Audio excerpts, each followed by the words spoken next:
and welcome to another episode of IG Live with Astrid, your APD, your dietitian with T, no C. Today is all things fat, and we're chatting with Alan Flanagan, who seems to be very in depth with this topic. He's very passionate about this, and we're gonna have a little more knowledge this time on all things saturated fat, cholesterol. What is going on with that, guys?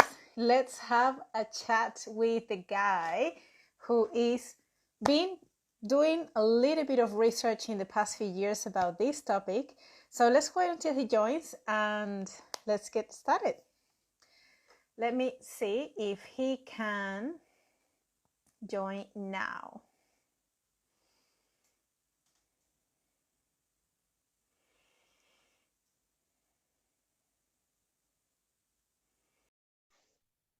Guys, if you have any questions, put them in there down in the comments, and we're going to get ready to have a chat with Alan. Hopefully he joins very soon.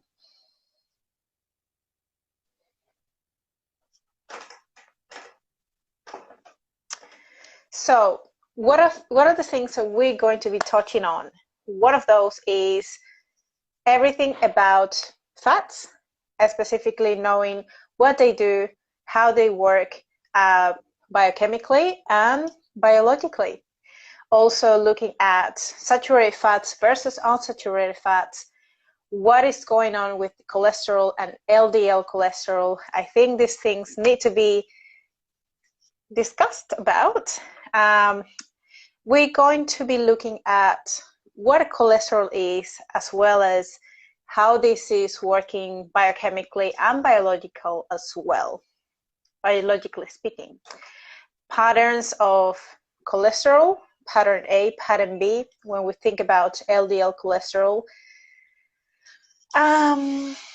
whether there is any risk for consuming saturated fats, and let's see if we can chat about meat and dairy.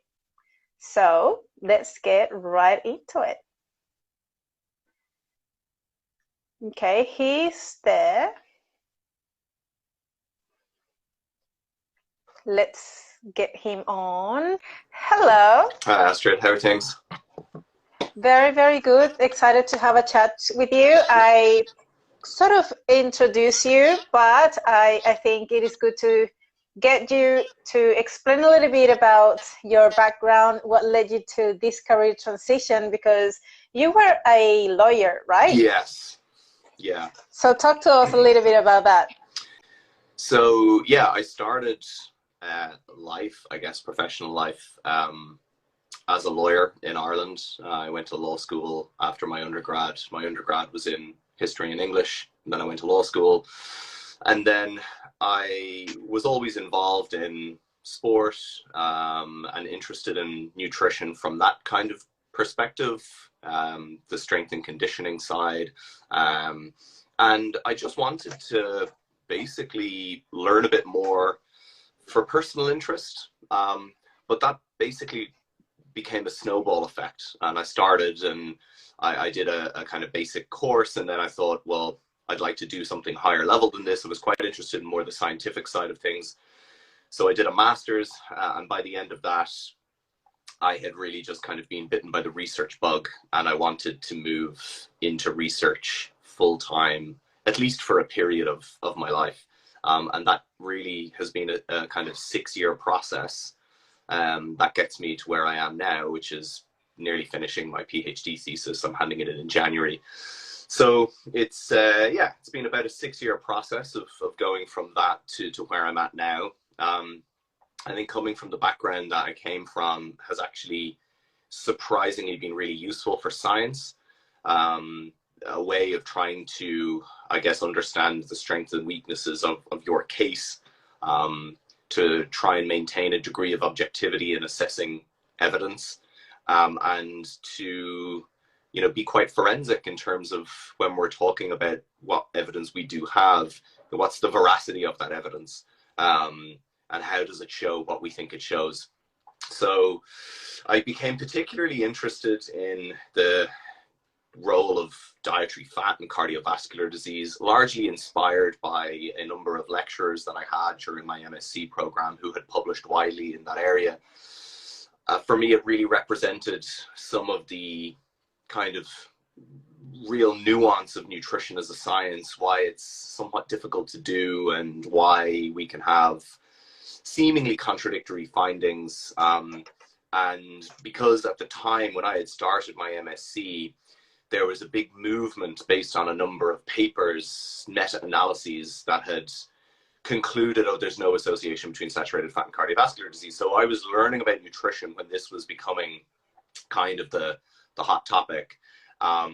And through those lecturers, which I was fortunate to have one as my MSc supervisor, I was able to learn a lot about nutrition science methodology and why those studies really didn't stand up to scrutiny. And it was the first incidence that I'd had in my learning kind of trajectory of having to examine something you thought was true and really realize that in fact, you know, you were wrong, really, and to try and reframe what you thought you knew about the subject. So, and it's impossible to be interested in that question in nutrition without also separately understanding the cardiovascular sciences research around lipoproteins, LDL cholesterol, and risk for cardiovascular and coronary heart disease. So really, the two must be understood together in order to get that full picture.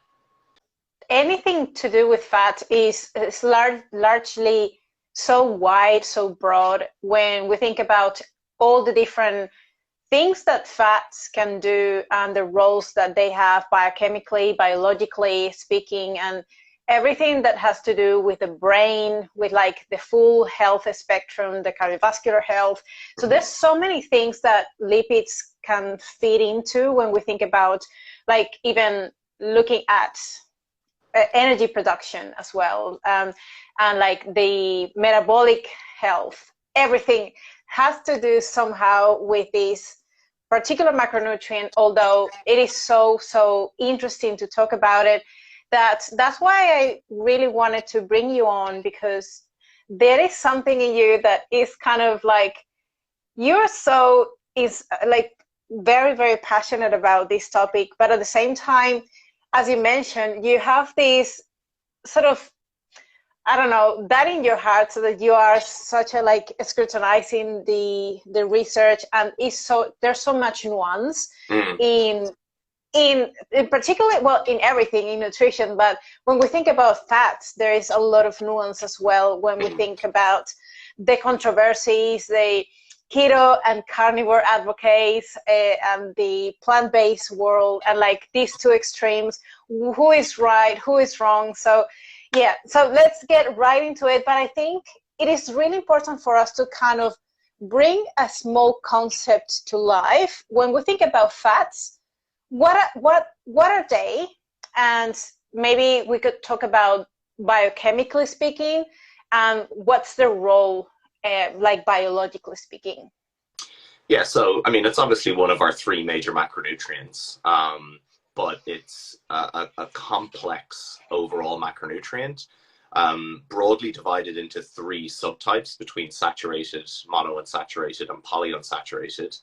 And the differentiation between the three of those fat subtypes is, well, by their name, their degree of saturation or unsaturation. And that basically is a chemical denotion that speaks to whether they have a kink in the chain, so to speak. Monounsaturated fats would have one mono, and polyunsaturated fats would have at least two. And within each category themselves, you have different individual fatty acids. So there's different saturated fatty acids, different monounsaturated and polyunsaturated fatty acids. The most important are polyunsaturated, because within that class is where we find our essential fatty acids. These are fatty acids that are required for life, and the body cannot produce them itself. So we need an external source of intake. So that's generally diet. And that's omega-6 linoleic acid and the omega-3 alpha linolenic acid. There's an argument, and I would support this, that the longer chain omega-3s, EPA and DHA, which are found in fish, are essential. The reason they're not considered essential is because technically we can convert ALA into EPA and DHA, but we know that in humans, the conversion is relatively minimal. For DHA, it's almost non-existent. For EPA, there is a degree of conversion. Other fats we can actually produce in the body. So saturated fatty acids we can produce from converting carbohydrates or proteins. And then there are other really important fats from a health perspective, but they're not essential. So one example of that would be the monounsaturated fat oleic acid, which is found in high amounts in olive oil. That's an omega-9. And so it's a complex macronutrient itself that can be broken down at various levels. In terms of functions, it can be for anything from central nervous system, membrane function and signaling, to simply just insulation and storage, and in the form of, stored triglyceride and body fat. And the balance of fat in the diet appears to be the most relevant determinant of health outcomes, rather than the total fat content of the diet. But there are reasons why initially the total fat content of the diet was focused on. So, if we broadly think then about food source, this is also an important determinant. So within the class of saturated fat, I mentioned that you can have different fatty acids within that class. And we now understand, for example, that certain fatty acids from dairy don't behave the same way as fatty acids that you would find in, so by dairy, by the way, that's a broad food group itself, so we get another layer of nuance. By dairy, I mean fermented dairy products, primarily yogurts or cheese, behave differently in the body than saturated fat you would find in butter or beef. And that's possibly to do with fermentation and other characteristics of the actual fat. And then within monounsaturated fat, this has been an interesting one to tease out in the research, particularly the epidemiology, because monounsaturated fat is found as equally high in animal source foods as plant source foods. So when we think of healthy Mediterranean dietary patterns, rich in monounsaturated fats, primarily we're talking about fats from olive oil and nuts and some seeds. But if we were to look at lard, for example, which we would just think of as just pure fat, and we would generally think of it as just an animal fat, saturated fat, but actually it's almost 50% monounsaturated fat. So we've actually had associations in epidemiology of increased risk from monounsaturated fat intake, but when you look at the food sources providing that, you realize that what it was reflecting was a high animal fat intake overall. And then polyunsaturated fats. So within monounsaturated fats, it's important to distinguish between food source. And then within polyunsaturated fats, the major kind of debate around that has been, well, everyone seems to accept that omega-3 polyunsaturated fats are good, both from plant sources, ALA, and from marine fish sources, EPA and DHA. But there's this kind of hysteria over omega-6 linoleic acid. And it's divorced from the evidence entirely. It's not something that in any human outcome data we see a risk. We don't. We see the opposite. We see reductions in risk from linoleic acid, whether that's for cardiovascular disease, coronary heart disease, even type 2 diabetes. And there's multiple lines of evidence that show that. And people also then talk about, say, the ratio of omega-6 to omega-3 being important. When you scrutinize what that's really representing, it tends to simply be a proxy for very low omega-3 intake.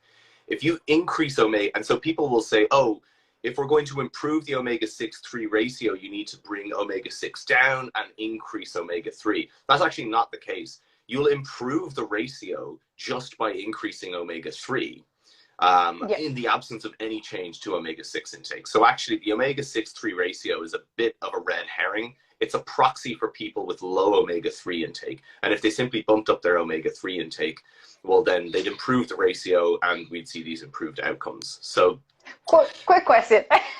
What do you think there's such a huge debate around being omega-6s such like dangerous to health, or like the cause of obesity, inflammatory diseases. Everything. Why is it so much debate on this?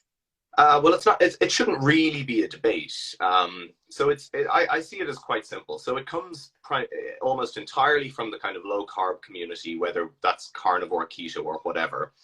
And there's various levels of denial that you have to go through with evidence and science. If you're to embrace a diet that deliberately, for example, minimizes fiber or plant foods, embraces a high animal fat and saturated fat content, well, then you need to start progressively having cognitive dissonance for the reality of the evidence. So you have to start with, well, actually LDL isn't associated with risk, because if someone has very high triglycerides, it tends to have a knock-on effect. And that's where we see LDL kind of remodel, as they say, into small dense particles. And what happens as well is that when other lipoproteins, like VLDL, for example, are carrying a lot of triglycerides, they end up dumping it off onto HDL, and then HDL goes back to the liver to get rid of the triglycerides. HDL is broken down in the liver, and then we get low HDL, which is not great either. So triglycerides are really important to helping inform the total clinical picture, but they're not independently what we would want to, or not independently associated with risk in that way. But they would be something that there would be an additional benefit to lowering if someone was trying to maximize their risk reduction. And that's why we see some benefits to omega-3 fish oil supplementation in people who are already taking statins. They already have low HDL or low LDL levels from the statins, but they still have high triglycerides. And then you give them a fish oil, triglycerides come down, and you get this overall additional risk reduction. Moving to what is your stance on current recommendations for saturated fats and cholesterol intake? When we think about dietary guidelines and what are the current recommendations, what is your stance on these current recommendations? Yeah, I think, for dietary cholesterol, we've come a long way. The initial emphasis on dietary cholesterol really was born out of the fact that it's very tightly correlated with saturated fat in foods. So in the early research that was looking at the independent effects of different types of fat, really elegant studies conducted in the 1950s where people were in a metabolic ward for up to 22 weeks.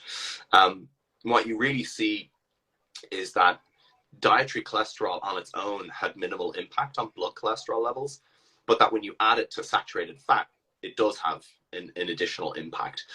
And the foods that were most common in diets at the time were foods that were high in both saturated fat and cholesterol. Like red meat is a good example of a food that's high in both.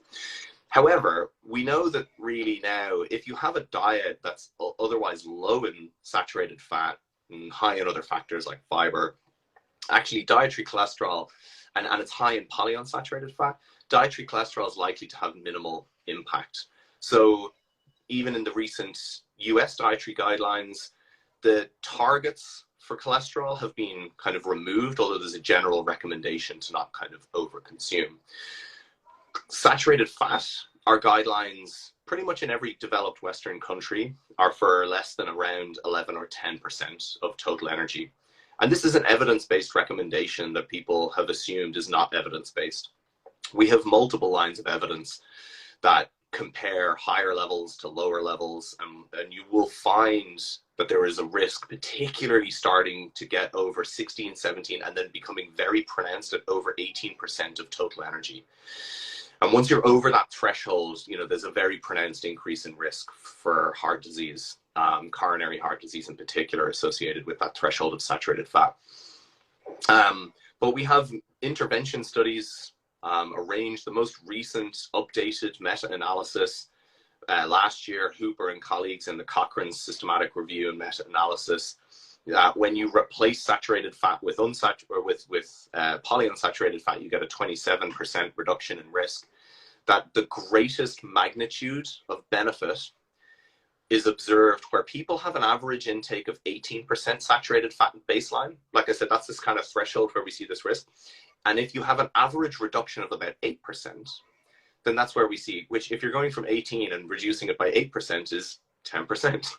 So the 10% or lower recommendation for saturated fat is an evidence-based recommendation. It's supported by healthy cardiovascular dietary patterns like the Mediterranean diet, which is high in total fat, but it is still about 6 to 8% saturated fat. And it's supported by other healthy dietary patterns like what they call the traditional Japanese diet, which is low in total fat and also very low in saturated fat. So whether the diet's high or low in total fat, the fat composition of the diet is a relevant determinant of cardiovascular disease. And the fat composition of the diet is one that should primarily emphasize unsaturated fats from plant and marine sources, replacing saturated fat. And so if you think about current levels of intake in the US, 13%, I think, in the UK, 13.9%, there's still a net benefit to be achieved in the population if that could be reduced to, 9 or 8%. In fact, I think the modeling would suggest, you're lowering cardiovascular events by 3,000 a year, give or take. That's not insignificant if people are, 3,000 less people are having a heart attack. Now, a question that just came to my head is, what happens if you completely lower your saturated fat intake to the minimum? Or looking at total fat intake, what's the minimum people should be aiming at if you were to go to a low fat diet? What is the minimum that you should be having? Because obviously we think about the effects of and the benefits of having some amount of fats as beneficial to hormonal production. Obviously you want to have your omega-3 fatty acids and all these beneficial fats that are going to be essential for your diet, but not necessarily saturated fats. So what would be the minimum recommendation to have these fats in your diet, whether we're thinking about total fat intake, and then what would be the risk if you weren't to have any fats whatsoever from your diet, or very, very minimal, because foods obviously are not just plain foods or just plain isolated macronutrients. They will come with some level of fats and other macronutrients as well. But what would be that if you were to supplement, for example, well, if I just need omega-3s, I could just supplement those. I should just get those and still have very, very low fat intake in my diet. Yeah. So there's a general threshold for total fat intake of about 7% that is required. And the reason that that's required is because that appears to be the threshold at which the absorption of fat-soluble vitamins A, D, E, and K is at its kind of optimal. So you certainly need a minimum total fat content of the diet of about 7%. And that's very, very low. There's no real, then once you're above that, I mean, there's no real kind of necessity one way or the other. Once your bases for essential fatty acids are covered, there's no need for a particular threshold, 15, 20, 45. It doesn't really matter once these baselines are covered. I think to the kind of idea of whether there's a minimum for saturated fat intake, even if you were to consume 0 foods of animal origin, like in a vegan diet, as a byproduct, all foods in nature contain some element of a mix of all fats. If I consume 100 milliliters of olive oil, I'll get 6 grams of saturated fat, Yes. So you will still have a minimum level of intake, even if you consumed no direct food sources of what we would high saturated fat foods or animal fat. There's really you get all this bro science thrown out about, testosterone and this kind of, that testosterone primarily will relate to energy balance. And so if people are, dieting, for example, and getting very lean, their testosterone is going to drop as a function of decreasing body fat, increasing leanness, and the related energy deficit that they have to achieve that end. There is some evidence, and I've spoken to Eric Helms about this, that you know, there may be a preservation if you're dieting from having a higher, slightly higher total fat intake, preserving a total fat intake. But that seems to be a much of a muchness relative to your energy deficit again. So the best thing that someone dieting could do for testosterone is to stop dieting and eat more rather than worry about saturated fat. I think I see no necessary lower limit for dietary saturated fat. There are studies that you will see from low middle income countries, for example, or the developing world, where you've got like 2% of energy from saturated fat, but that's because they're consuming a very nutritionally inadequate diet. So in those studies, you can see this increase in benefit, you know, in health outcomes from, say, increasing saturated fat by 5%. But what that's reflecting is a bolstering of their nutritional status overall, not necessarily, you know, a kind of direct reflection of the macronutrient or the fat subtype itself. So I would say, yeah, is there a minimum threshold for total fat? Absolutely. It appears to be about 7% of energy. Is there any particular threshold above that that is required? I would say no. What you need to start thinking about then is like competing elements of your diet. So when I look at some of the research for what they call the whole food plant-based diet, which contains about 10% of energy from fat, you know, I'm so underwhelmed by the outcomes with that diet, despite the hyperbole you will hear from advocates of that diet. You know, and I think a lot of that relates to the fact that the compliance is just in the gutter. Because you're, you know, just having to eat your entire diet without a sprinkle of oil. So I think that there's probably massive adherence issues and just general kind of enjoyment issues with trying to have a 10% fat diet. And I just don't think it's in any way necessary for health outcomes. Would you say all fats are then sort of in a spectrum rather than, or do you reckon when we think about these fats are like polyunsaturated fats are the best, then we see monosaturated fats, then saturated fats, like are they in a spectrum depending on the amounts we consume, or do you say that there are good fats and bad fats? I don't think good and bad ever applies in nutrition because context applies more. So, you know, in general, even with polyunsaturated fats, because of food sources, it's difficult to get huge amounts of PUFA in your diet. So even if you ate all the nuts and seeds, you know, and vegetable oil, you're unlikely to get PUFA, you know, higher than say 15% of daily energy. The global average is between 2 and around 11 or 12% for PUFA, total PUFA. So really that means if you're going to have a high total fat diet, the balance, and you're going to maintain saturated fat in a range that's, you know, more beneficial for long-term health, it means that the majority of the balance of your fat is going to be made up with monounsaturated fats. And that's really what we see with a diet pattern like the Mediterranean diet. So you tend to have maybe anywhere between 8 and 12% of energy from PUFA, and then you've 6 to 8% from saturated fat. And then you could have up to 29% from monounsaturated fats. So that will tend to make up the balance from the perspective of unsaturated fats. And, you know, the idea that nothing is good or bad in isolation. I mean, you know, you look at that dietary pattern and the saturated fat does come from animal sources, particularly cheeses and yogurts. So, you know, to say that saturated fats are just bad in isolation is to divorce from the context in which there's a certain threshold of energy intake over which they pose a risk, particularly where the food sources providing the saturated fat are more from like beef and butter and other kind of animal source meats.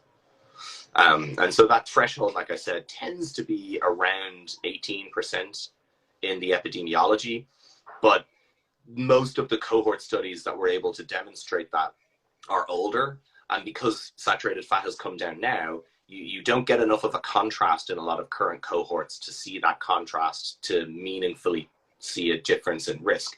But like I said, it's also corroborated by RCTs going back to the 1960s. Some of the best conducted RCTs we have, for example, and the LA veteran study going back And again, when you reduce it from higher thresholds of intake, an average reduction of 8% from a baseline of 18%, you get a significant reduction in risk. There's not much research in terms of like specifically talking about carnivore diet and potentially the risk that it could have long term, especially if you're eating red meats every day all the time, or like similar meats that are going to be within that carnivore diet. Is there any benefit that you have seen in the research from following that specific diet, or on the other hand, is there any potential risks you see by following this, particularly by just following lean meat, like all meats, just purely relatively lean meats rather than like high fatty cuts of meat or things like that? Yeah. So, I mean, obviously with something this recent, there really is no research on it. Yep. There is a study that was published recently by David Ludwig and a couple of others. It's one of the most intellectually dishonest papers I've ever seen. I don't know how it got past peer review. The data that they've presented is entirely self-reported, including in relation to disease outcomes. Even in the table that they present on the changes in biomarkers, they've unpaired the data. The before and after measurements are from different participants. Like, that's grossly negligent from a scientific standpoint as far as your methodology goes. They highlight it kind of in the table, but it's you know, and they're broadly suggesting that there's a range of health outcomes associated with it. I wouldn't have anyone use the paper for toilet paper, if I'm perfectly honest, and I think it should just be ignored. Now, is there risks to following a dietary pattern which not just minimizes but excludes all foods of plant origin, even non-starchy vegetables? By default has 0 grams of fiber a day and predominantly focuses entirely on red meat. Of course there is, based on every line of evidence of data that we have. So let's start simply with the no fiber, high red meat aspect. Well, we have multiple studies looking at the impacts of dietary fat and food sources on the gut microbiome. In particular, there was a study by David and colleagues in 2014, published in Nature, which basically did the closest thing to a carnivore diet you could have. They basically fed a pure animal meat and fat diet with 0 fiber, and within 3 days, you had increased levels of secondary bile acid metabolites, which are carcinogenic in the colon. You had an increased production of bile acids, which also, if they go unmetabolized, produce these carcinogenic byproducts. You had a range of inflammatory markers, gut inflammatory markers, all increased. Complete absence, really, of short-chain fatty acid production, which is protective of colonic health. So yes, absolutely, over the long term, a diet like this would be considered a major risk for colorectal cancer. As far as the cardiovascular side goes, like I said, you know, you've got people like, say, the Carnivore MD, Paul Saladino, who bragged about having an LDL level of over 500 milligrams per deciliter. Well, if he keeps that up for 20 years, he will die. Like, he'll die. Yeah, you can't have an LDL cholesterol that high based on every available line of evidence we have and not develop atherosclerosis if you maintain that diet for 20 years. So I can't see how you could argue. Like, we're obviously not talking about the separate question of red meat in the context of a healthy dietary pattern. We're talking about a diet of only red meat and of no, and the mental gymnastics I've seen people in that community do to argue, for example, that polyphenols are bad for your health. And it just betrays such a lack of understanding for what polyphenols do. They correctly identify them as xenobiotics, but that's actually why they're beneficial, not why they're detrimental. So yeah, I challenge someone based on our current knowledge in nutrition science to make a cogent argument for why a dietary pattern like that is not going to increase risk for multiple disease outcomes, both cancer and cardiovascular. Now, moving to a intake of meat in a healthy diet, how much meat is too much, or what type of meats are relatively at higher risk? Let's say, or describe processed meats. What are processed meat? What does that really mean? Because people ask, well, I should exclude processed meat, but what are they really, like in the context of a meat or processed food? What is that specifically? What do you mean by processed meat? So processed meat, I think people interpret that to mean, you know, McDonald's, like a burger or a hot dog. But actually processing can mean anything from curing and salting and drying meats. So, you know, salami, or, you know, meat that's kind of cured and dried, and in that way would count as processing the meat. So it's not just necessarily burgers and hot dogs, you know, that you would get in, you know, McDonald's or Burger King that counts for processing. And this is an interesting question, because there appear to be some thresholds that we can tease out in the epidemiology.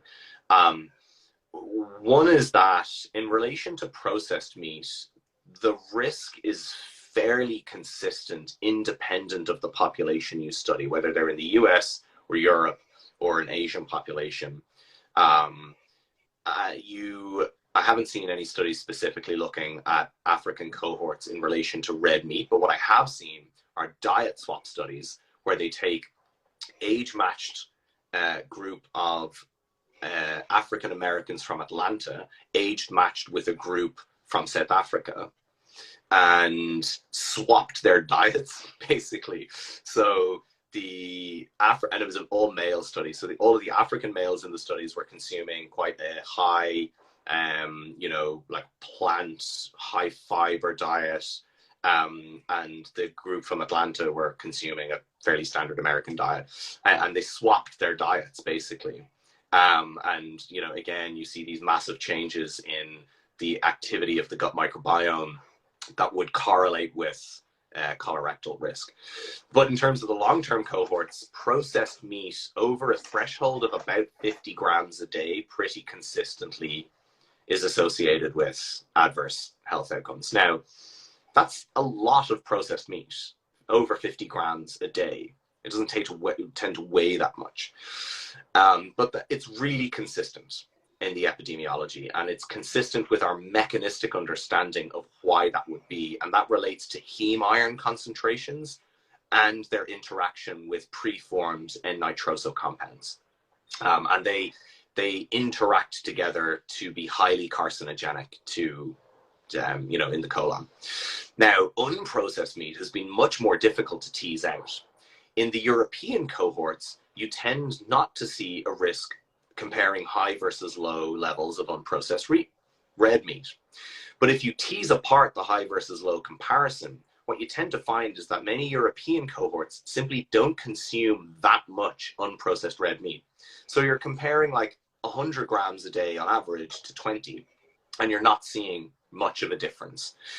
If you go to some of the US cohorts, where you have much higher levels of consumption, even of unprocessed meat, sometimes up to 180 grams a day, bearing in mind that food frequency questionnaires will underestimate intake, then what you see in the US cohorts is a much clearer picture of risk, that if you compare someone consuming 180 grams a day of unprocessed red meat to, say, 20, the higher consumption consistently associated with risk.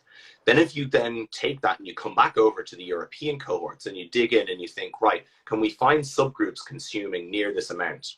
And you do. In the EPIC cohort, for example, you find groups consuming over 160 grams a day, and you see a risk in that group. And then you go over to the Asian cohorts in Japan, and you see the same. Comparing less than 100 grams a day, you don't get really any difference in risk. If you manage to have groups consuming more than that, you do. And then we look at some of the metabolic ward research that Kate Bingham's group at Oxford did, really elegant studies using only unprocessed red meat consumption and looking at effects on carcinogenic outcomes in the colon and other related outcomes. But what they really showed in some elegant experiments where they used supplemental heme iron as well was that it's the heme iron content likely of the red meat. It's not just, say, like particularly unprocessed red meat. People thought, oh, it might be saturated fat content. It's actually not. It's more likely to be the heme iron content. So in relation to unprocessed meat, when you start really dialing in on thresholds of intake, there is a risk at levels of intake, give or take around 170, 80 grams and up a day, you tend to see a risk comparing that to low levels of intake. Under 100 grams a day doesn't seem to be associated with risk. That could be because there's simply not enough of a contrast in the exposure. But actually, a number of the cohort studies have also found another direct, like a reduction in risk. So I actually am inclined to think that at that level of under 100 grams a day of unprocessed meat, there's unlikely to be a risk when other factors are accounted for, like high dietary fiber intake and otherwise. And that's consistent with our current recommendations. You know, there was a study that came out, the Alberta Tomorrow Men's Project in Canada. And that got a lot of attention because it seemed to suggest that like really high red meat consumption, once you had high fruit and vegetable intake, was associated with, there was no risk. But they quantified red meat by weekly intake. And the average intake was about 460 grams a week. If you break that down into its daily average, it's about 64 grams a day, give or take. So it's still congruent with the rest of the evidence. If you've less than 100 grams a day on average in the context of a high fruit and vegetable intake and fiber and otherwise, then you're unlikely to see a risk. But at higher thresholds of intake, like we said, there does still appear to be a risk over time. Within the group of processed or ultra-processed meats, we look at people consuming, let's say, ham, or I don't know, like turkey ham. Are all these deli meats considered ultra-processed meats, or like beef jerky, these kind of foods that I see them very, very commonly consumed amongst the population and fitness population? Like people who are in the fitness industry will consume a sandwich with this ham or like deli meats, or people who are like traveling or going around, they use these snacks that are high protein and they have this jerky beef or things like that. Would you consider those part of this group of ultra processed meats as well, or they would place a role sort of in between? Where would you put this?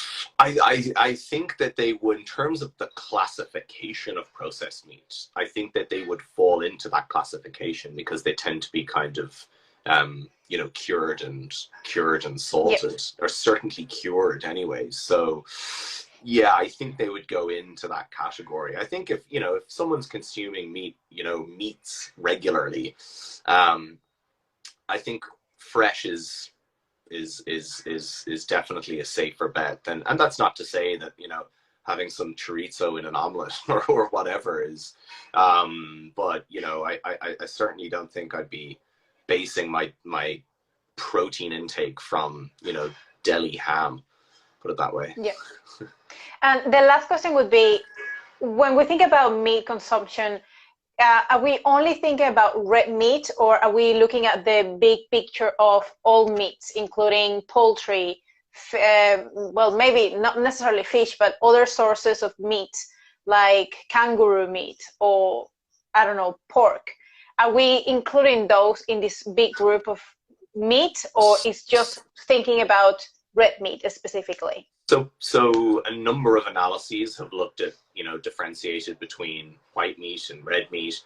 Pork is included in the definition of red meat, even though it's not itself red, but it's included in that definition. And you can see a number of analyses where white meat and fish are associated with lower risk, replacing red with white meat or fish, generally associated with lower risk. So there is that delineation in the research. It's not just a broad classification. And again, you know, with white meat versus red meat, the primary distinction, not just maybe in relation to the fat content, but from the perspective of some of these outcomes, it would likely be the heme iron content that's the primary difference.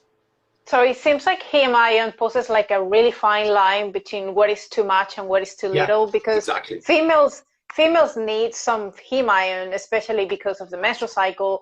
So what is the fine line that this determines, well, this is too much or this is too little? And honestly, in a number of the analyses of red meat consumption, once it's stratified by sex, you can see, you know, a benefit, essentially a lower risk in women, and that might be particularly in cohorts that don't have high average red meat consumption.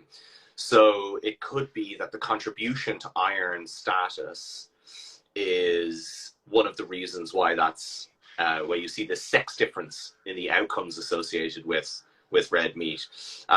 But there does appear to be, like you say, kind of some sort of threshold.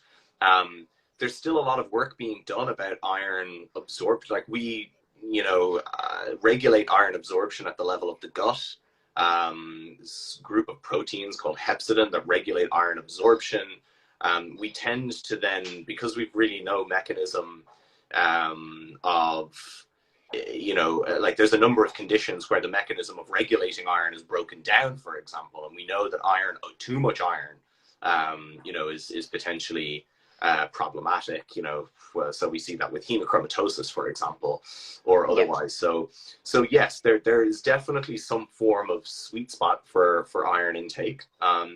There's likely to be a number of perhaps inter-individual differences in that, but it does certainly suggest that the consumption of, again, regular high red meat intake is certainly, particularly in men, something that is going to possibly, you know, provide more iron than is needed, potentially. And if it's not absorbed, because we absorb it at the level of the gut, and it's going to the colon and it's interacting with these other compounds, we know from the metabolic ward studies that high heme iron itself can increase the production of N-nitroso compounds. So while processed meats contain preformed N-nitroso compounds, high levels of heme iron itself can increase the production of that endogenously. So yeah, it's likely to be one of the kind of primary mechanisms by which there is particularly a colorectal cancer risk. That's why the benefit of including fiber in your diet is going to sort of offset slightly that potential risk of colorectal cancer. Yeah, like and most of our guidelines now for fiber probably aren't high enough in terms of what we know. You know, our 30 to 35 gram a day recommendations, they're probably not high enough. I don't think they're high enough, based on what we kind of really see in upregulation of short chain fatty acid production and other beneficial effects. So do you think that a good recommendation would be, if you're gonna eat meats, eat them with vegetables at the same time that contain a little bit of extra fiber, or just looking at the total fiber intake overall? What would be your recommendation? Yeah, I don't know that micromanaging diet on a meal-to-meal basis is really required for anything. So yeah, the total dietary pattern, the source and type of meat in the diet, and the total diet, and the relationship with obviously the fat balance that we talked about earlier, and the relationship between, you know, other beneficial compounds. And yeah, it's not just fiber necessarily. If people are consuming, say, legumes or whole grains, it's also, you know, polyphenol compounds, vegetables and fruit and stuff like that, that all kind of adds up to the composite health effect of a dietary pattern. I agree. At the end of the day, we want to look at the health, the overall big picture of what your diet looks like, and obviously looking at a healthy diet, including some vegetables, some fruits, like a more balanced diet, a little bit more of a variety of the 6 food groups. I appreciate you so much having come to this podcast and to this live today. I really, really appreciate you. And is there any sort of main takeaways that you'd like people to take away or get from today's conversation about meat or fat intake, saturated fat, some sort of take-home points? I think the take-home point is that, you know, it's just because something has been a long-standing recommendation doesn't mean it's wrong. You know, there's a very popular view that, oh, well, you know, we started recommending people consume lower saturated fat in the 1970s. It must be wrong because that was back then. It's like, actually, no. All of the data since then has just corroborated that. So, you know, yeah, just good science is reproducible, and we have 50 years of good science that's reproduced. Sounds awesome. All right, well, I'm gonna let you go. Thank you so much for coming, Thank you, Alan. Astrid. And really enjoyed that. You have a great day. You too. Take care, Astrid. Bye-bye.